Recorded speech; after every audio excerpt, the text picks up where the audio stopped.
Yeah, good afternoon. What kind of a suit should a young man buy if he does not necessarily need one for work or need one at all for work? There are a lot of people who will never have to wear a suit for work. Perhaps any job might sometimes require you to wear a blazer, like a Christmas party or some sort of a meeting. But for the vast majority of people, laborers, carpenters, plumbers, electricians, um, these people, utility workers, linemen, the guys who work on the utility trucks, these guys can make an awful lot of money, but they don't need a suit for work. They might still need a suit though. There are occasions where they want to be as well dressed as possible. Christenings, uh, family weddings, friends' weddings, uh, just some special night out. If you're just married or if you're going out with a girl, maybe she wants you to wear a suit sometimes. Family funerals, you might want to have a suit.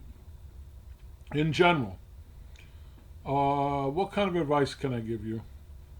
Well, the first thing is you want the suit to be versatile. You want it to be something that you can wear to as many different kind of events as possible, and you want it to suit your color. So you have to get a suit in the right color. Now, there are certain colors people should avoid depending on their complexion. This is a complicated subject, so I won't go into that here, except for a few brief examples. Let's say that you have very fair, pale skin, not very rosy in the cheek. Well, then you would like to avoid the lighter shades of gray. That's for instance. If you're sallow in complexion, you might want something, perhaps in your shirt and your tie, especially with some color in it. However, shirts and ties are beyond what we're talking about here. How about style and weight? I mean, I would think today's fabrics are very lightweight. 7 ounces, 9 ounces. Fabrics today are lightweight. You don't ever want to go too light. How about style? Well, I would say either a single or a double vent jacket in a two-piece suit would be a pretty good idea. If you go completely without a vent, uh, that might be a little mod for some people. How about the lapel? You should really get a sort of a medium width in a lapel. Not too narrow, not too wide. So that requires you to use your judgment and perhaps ask people that you know. Uh, it's a key mistake people can make. The next mistake people can make is getting buttoning that's too low. What do you want? Well, a few years back there were 4-button suits, which hadn't been seen in 50 years outside the context of army uniforms. And I thought they were very nice, but they're out of fashion now. And if you still have one, wear one. There's nothing wrong with them, but I wouldn't buy one now. Then you get your 2 and your 3-button suits. And your 3-button suits can be either 3 on, where all 3 buttons are visible, or it could be what they call a 3-roll 2, where the top button might not be visible because the lapel is going to roll over it. So you may or may not see the top button in the 3-roll 2. Now, what kind of configuration do you want? 2-button or 3-button? And what kind of 3-button? Well, you got to try the suits on. Then you're going to know. One thing I will caution you is really one button suits they exist, but they're really risky. And unless you're getting custom made clothing, in which case you don't need my advice, you can, be guided by the tailor.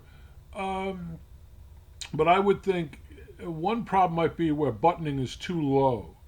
Sometimes they construct suits so that they want to accentuate the lapel line, which is sort of a V, because they want to give you a better appearance. And to me, it's misguided because you can't make something look like it's there that's just not there. And to me, it's much more important where the jacket closes. You want to have some sort of waist suppression. The jacket, you want it to look like it's closed because you want to look like you have some sort of a shape. You're not a box. That's more important than, anything else. And, some suits, I think back in the 80s, I remember Bill Clinton had a coat that was just awful because all the buttons were really down approximately like around his waist. Just looked awful. And he didn't wear that coat rather, after he got to Washington because I heard from his tailor actually they replaced all his clothing, so because it didn't look good. So you have to beware that you don't want the buttons to button too low, okay, and you want to go for either a 2 or a 3 button suit. Now, a 3-row 2 you're probably not going to see because it's a more expensive option. It takes a lot more interior work. All right, so you got to be aware of that. Now, how about the length?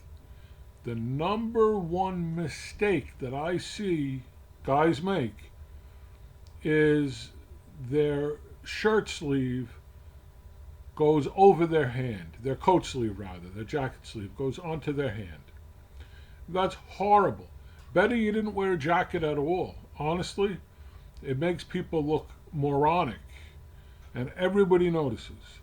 Costs right now about $16 to get those sleeves shortened, and you're well advised to go ahead and get those sleeves shortened. If you feel your wrist, there's a bone, your wrist bone, that's as far as your suit jacket should ever go. And it should show about 1/4 to 1/2 of an inch of shirt sleeve below that. And if your shirt sleeve is hanging over your hand, it's not as big a deal because you can pull up your shirt sleeve. Or there's easy fixes you can do, home sewing and things. But if your suit jacket covers not only your shirt sleeve cuff, which is bad enough, but if it goes onto your hand, spend the money. You have to get that fixed or there's no point in wearing a suit. The other thing is your suit too long or too short in the jacket. I mean, it should just slightly cover your rear end. No more than that and no less. If enough of your bottom is showing around the bottom of the jacket, you should put that jacket at the bottom of your list of things you're ever going to wear. All right, because it doesn't make you look good. So you got to get the length right in the coat, and you got to get the length right in the sleeve. The other thing that you want is when you raise your arms up, your collar should stay laying on your shirt collar. And when your jacket's buttoned, if you look in the mirror, there shouldn't be a gap between your jacket and the back of your neck. The coat should lay flat, the suit jacket that is, should lay flat up against your shirt collar. There shouldn't be a tendency in it to either have a gap or to rise. That's something that's very undesirable, and unless it's really bad, the tailor can fix it. You have your alterations done. It's probably safer if you're buying a certain kind of a suit to just put it back, because they're not. You don't want to spend a ton of money on alterations that are all just, last minute fixes. Now, how about your pants? There's a trend now, like I call them lollipop sticks, where the pants are very tight towards the bottom. Don't go too extreme in that. And as far as the break at the bottom, the break is getting shorter and shorter, and there are guys now wearing basically what we call high waters. If you're my age, you call them high waters. You want the pants to come down on the instep of your foot and have just a very slight single break at the bottom. You don't want cloth bunching up or gathering, right? So as long as it covers your sock and it touches your toe in the front with just a slight break in the crease, that's what you want. That's perfect. And in the back, you want it to cover the top of your shoe. So the back might be a little bit longer than the front. If you have it done by a tailor, he's going to know exactly what to do. All right, that's what you want. Now, where do you wear your pants? Well, I would suggest to you, you don't wear them down where you wear your dungarees. Almost all guys have a tendency to wear their pants much too low. You don't want your pants on low. You want to wear them up around your waist, your real waist. I mean, mine are around my belly button. Some people think that's very high. Okay, but I'm telling you, that's where you want them to be, because the suit was constructed with that idea in mind. Now, moving off the suit for a second, how about your pants, your socks? Okay, at the bottom of your pants, you got to decide a couple of things, but one is, don't ruin the effect of a nice suit by wearing socks that when you cross your leg, it shows skin. Okay, you want to get over the calf socks. But getting back onto those pants, you want either cuffed or uncuffed bottoms. Personally, I like the cuffed bottoms, what the English call turn-ups, because they pull down a little more. They're just a little bit heavier, and they keep your crease straight in the front of your pants. All right? That's a very significant thing. Okay? Because it makes you look sharp. Sharp crease, sharp you. Okay? And how wide do you want that cuff to be? Some guys wear them very wide. Other guys, narrower. You don't want to go too narrow. You don't want to go too wide. Your tailor could advise you. Or you could just do it by eye, if you're somewhat familiar with these things. But you got to think to yourself, am I going to have cuffs or no cuffs? And if I get the cuffs, how wide are the cuffs going to be? I mean, I'd wear 2-inch cuffs if I could. None of them are that wide, actually, because I forget what Brooks Brothers used to do when I used to get suits there. If it was under 2 inches, but it wasn't much under 2 inches. And I asked them, should I get it wider? And they said, no, we don't do that here. Okay, now going back up towards the suit. Do you want to wear suspenders? Well, that's up to you. But if you do wear suspenders, you want the button-on kind, and you want the buttons inside the waistband. Like the pants I'm wearing now have the button on the outside of the waistband, but they're built-in buttons. Okay, they're riveted buttons that came with these pants, and the reason for that is these pants are made out of 28-ounce wool. Okay, that's strictly for the winter, and they build in the suspenders. And I can tell you something. You need suspenders with pants like these.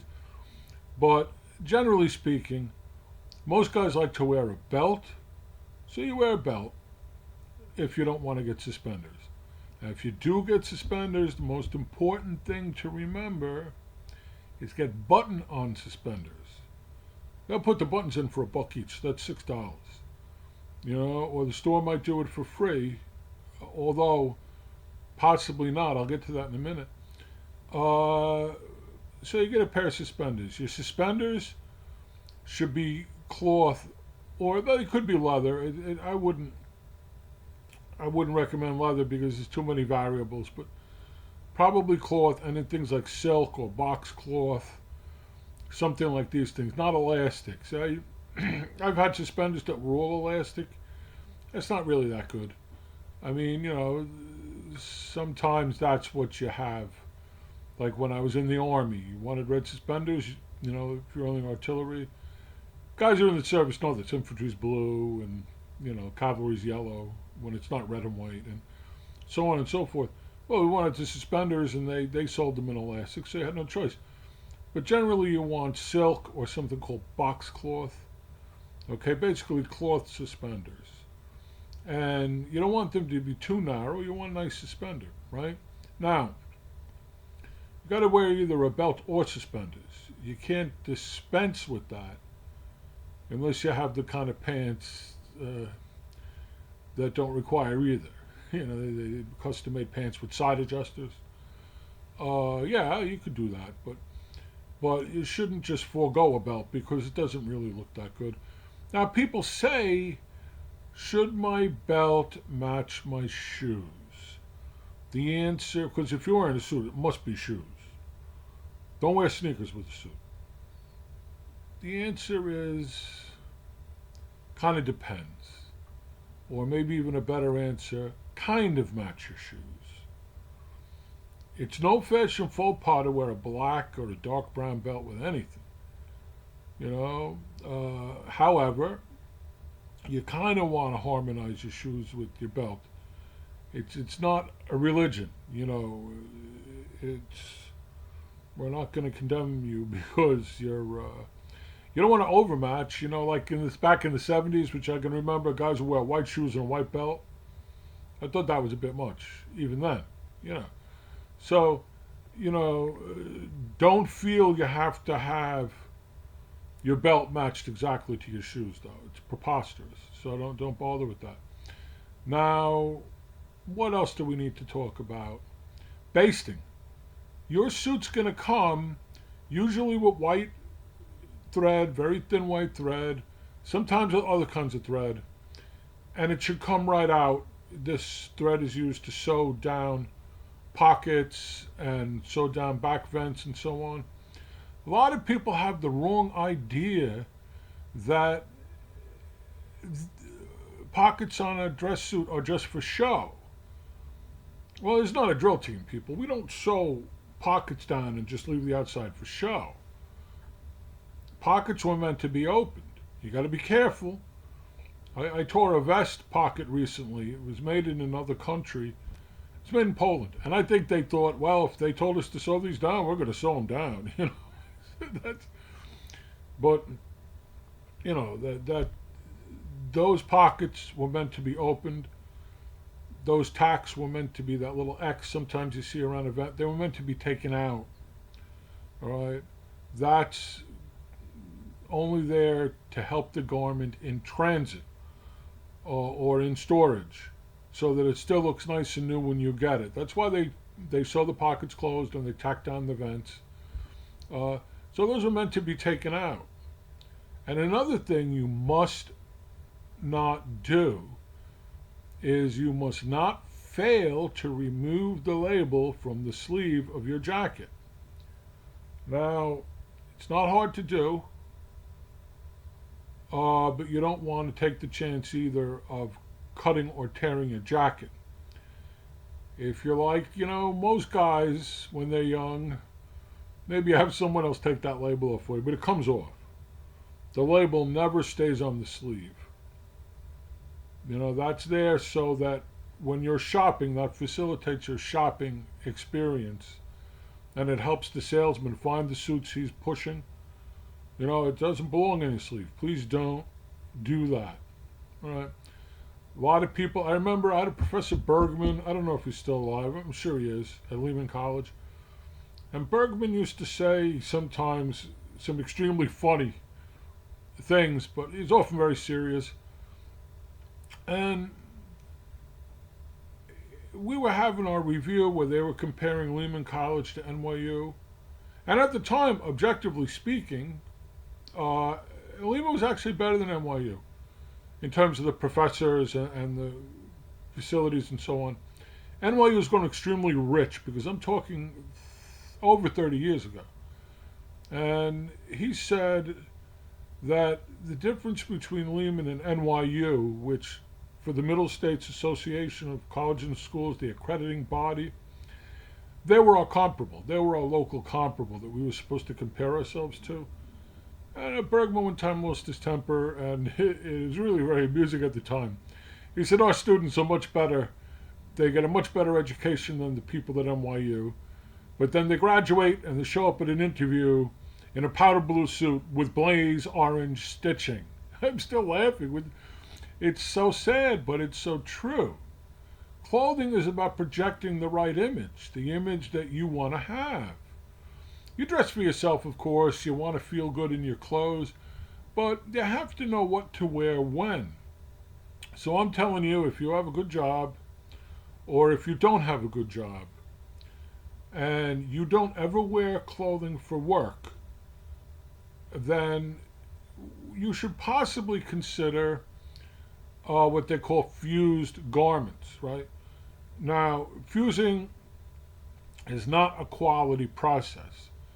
It can produce beautiful looking garments at an extremely low price and in huge volumes, right? So, I mean, I have seen suits reviewed on the internet. I've seen suits in stores where the whole outfit's setting you back around $100. Okay, I mean, maybe I'm exaggerating, but you know, you get suit separates are very cheap, and you're like, how do they do that? Well, the way that they do that is if you pull. There's two ways: the cloth and the construction. Right. Well, let's talk about the construction first. If you pull the lining out of that suit, you may be surprised to see there's actually some physical construction in the chest, where they've taken the time and they spent the money. Especially in the Far East, they're not spending a lot of money to use the canvas and the horsehair, and there's this thing called Demet and other thing called Silesia, to use the cloth to build up the chest, because you want the suit to be shaped like your body. You know, a lot of clothing looks awful because it doesn't have any waist suppression, it doesn't conform to your chest. It just looks awful. And I think it's most obvious when you see a guy in tails, morning tails, or a frock coat. You know, you might think I'm way off the mark talking about those things, where he looks basically like it's toy clothing. Well, it's not going to be that extreme. But if you're wearing a suit that's like, it's not more or less shaped like a human body on the outside, okay, it's not going to look good, right?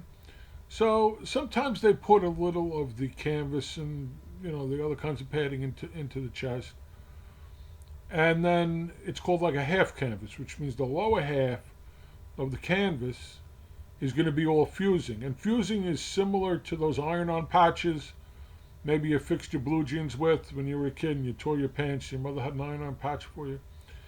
It's like that, but it's more advanced. Right? Well, half canvassed might be good, but it's still only half canvassed. And you're going to get that bottom is going to eventually separate. So why do I recommend getting a fused suit anyway? Well, if you're young, if you're 18, 19, 20 years old, and you just got a good job with like the Con Edison Company, or you're in one of the locals, you know, or you're a welder, that's a great job. You're not going to need that suit enough to ever wear out that fusing. But you're naturally going to gain in muscle and sadly, you know, fat. We change as we get older, and it happens to all of us. My first Army uniform was a size 42 long. My God, I'd kill to be a size 42 again. It was never going to happen, right?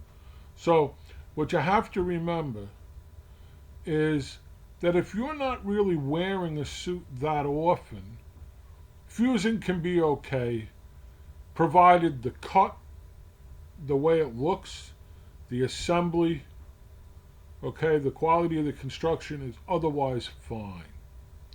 Okay, now let's say you're a young lawyer, let's say. You're flat broke, you're just out of law school, or you're a young business major, just gone out into the workplace.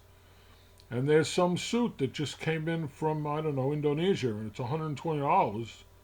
Once they do them as separate. You get the pants, you get the jacket. It's $120.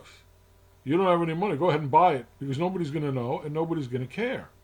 Because the most important thing you have to remember is if you wear that suit all the time, it's only last you about a year, right? If you wear it a couple of times a week, you're not going to get a lot of use out of it.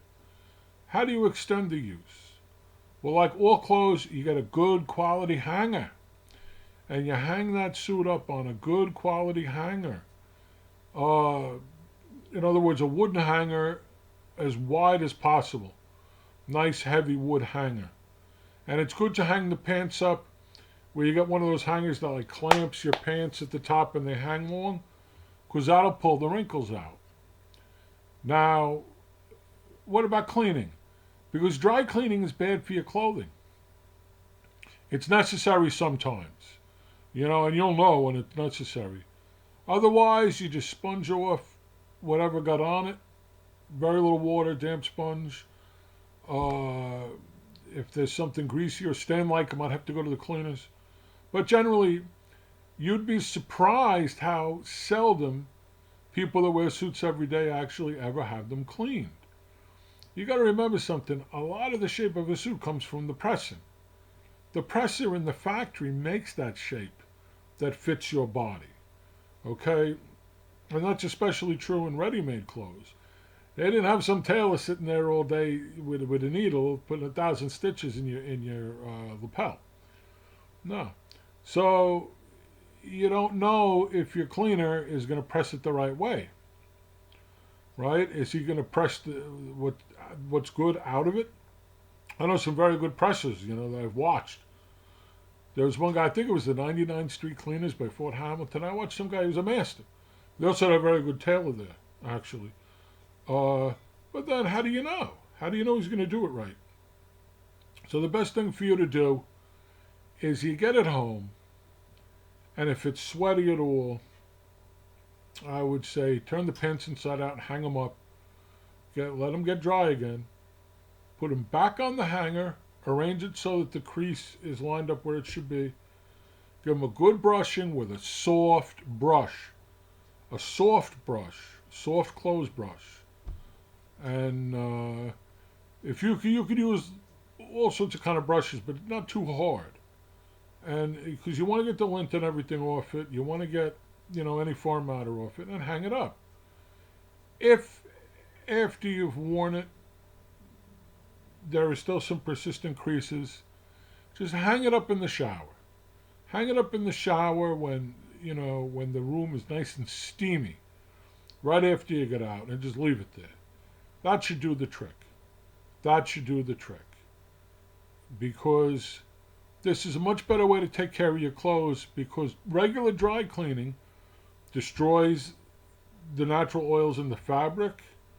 Okay, remember, this cloth is all made out of wool. And it also destroys the glue in the fusing. And as I said, there's no reason not to wear a fused suit, all other things being equal, as long as the other quality is good. Never wear a crappy suit just because there's fusing in it, because that just means it's doubly crappy.